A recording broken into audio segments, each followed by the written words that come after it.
Welcome to the section E8351 Digital Logic Circuits, Unit number 2, Representation of Logic Function. So this is the continuation of the previous video, that is unit number 2. So here at the end of the section, one can able to explain the operation of the combination circuit. So this is course outcome. So after completing this section, one can able to understand what is my combinational circuit, and he can able to explain the operation of those combinational circuits.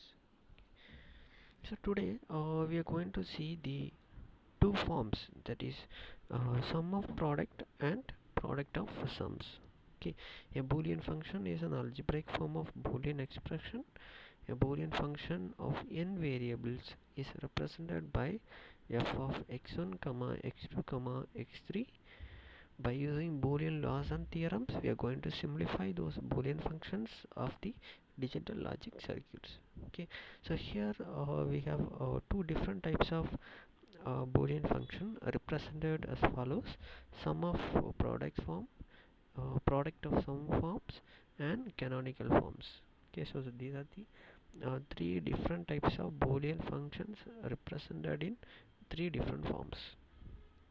Okay, so what are the sum of product forms, product of sums forms, and canonical forms? Okay, so there are two types of canonical forms: the sum of min terms or canonical SOP, we call it as canonical SOP, or product of max terms, or we call it as canonical POS, that is canonical product of sum.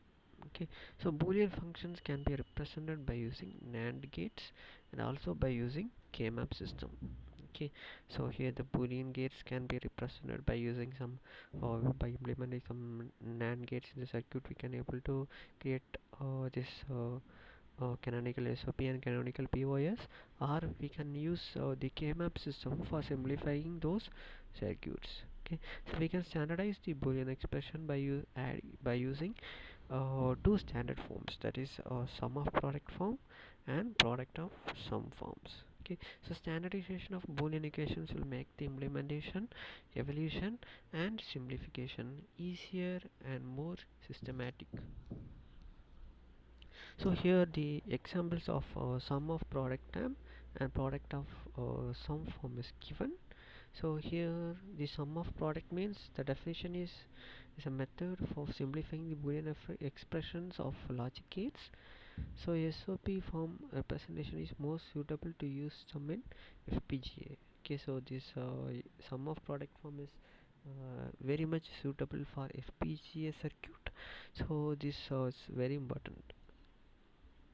Okay, some examples are given: AB plus ABC plus CDE. So here each terms are in multiplication, so that's why we call it as sum of products. So many products are summed together, so we call it as sum of product form. Okay, so next one, the examples are given, that is A plus B into A plus B plus C into C plus D. Okay, so here many sum terms are multiplied together.